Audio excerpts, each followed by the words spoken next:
नमस्कार, सुप्रभात. मी रुशाली यादव. सारंग. सकाळचे 7 वाजता आहेत. महत्त्वाच्या घडामोडींचा वेगवान आढावा घेणार आहोत. मात्र त्याआधी एक मोठी बातमी.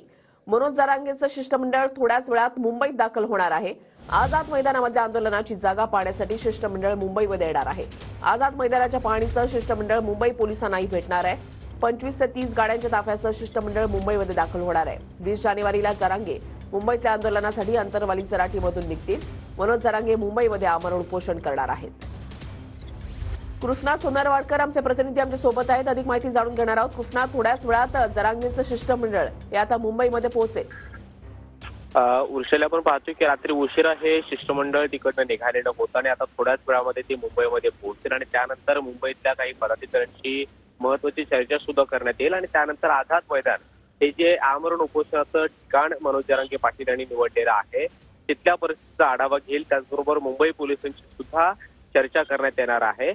20 जानेवारीला मनोज जरांगे पाटील हे मुंबईमध्ये आमरण उपोषण करणार आहेत आणि त्यानिमित्त ते येणार आहेत आणि त्यांच्यासोबत लाखोंचा जनसमुदाय या मुंबईमध्ये पोहोचू शकतो किंवा मराठ्यांचं हे वादळ पुन्हा एकदा मुंबईमध्ये मोठ्या प्रमाणामध्ये धडकू शकतं आणि त्याच पार्श्वभूमीवरती मनोज जरांगे पाटील यांचं शिष्टमंडळ हे मुंबईमध्ये पोहोचलेलं आहे. त्याचबरोबर मुंबईतल्या मराठा कार्यकर्त्यांची पदाधिकाऱ्यांची ही चर्चा शिष्टमंडळाकडून करण्यात येणार आहे.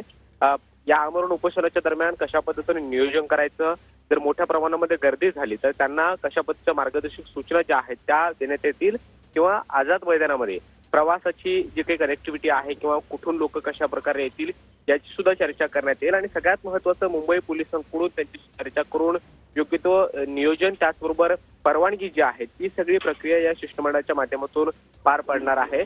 आझाद मैदान ही जागा निवडण्यात आलेली आहे त्यामुळे आझाद मैदानचा सगळा परिसर या शिष्टमंडळाकडे पाहण्यात येईल. त्याचबरोबर मुंबई पोलिसांशी करण्यात येणाऱ्या चर्चेचा एक महत्त्वाचा टप्पा जो आहे तो सुद्धा आज पार पडेल. थोड्याच वेळामध्ये हे शिष्टमंडळ मुंबईमध्ये दाखल होते आणि त्यानंतर मुंबईतल्या काही महत्त्वाच्या पदाधिकाऱ्यांची पहिल्यांदा चर्चा होईल आणि त्यानंतर आझाद मैदानकडे जाऊन हे शिष्टमंडळ पाहणी करेल. त्याचबरोबर मुंबई पोलिसांशी चर्चा करेल. त्यामुळे 20 जानेवारीला कशा पद्धतीने आमरण उपोषण होतं आणि किती मोठी गर्दी मुंबईमध्ये होती हे पाहणं महत्त्वाचं असणार आणि त्याच पद्धतीनं मुंबई पोलीस सुद्धा नियोजन करणार आहे. धन्यवाद कृष्णा दिलेल्या सविस्तर माहितीसाठी.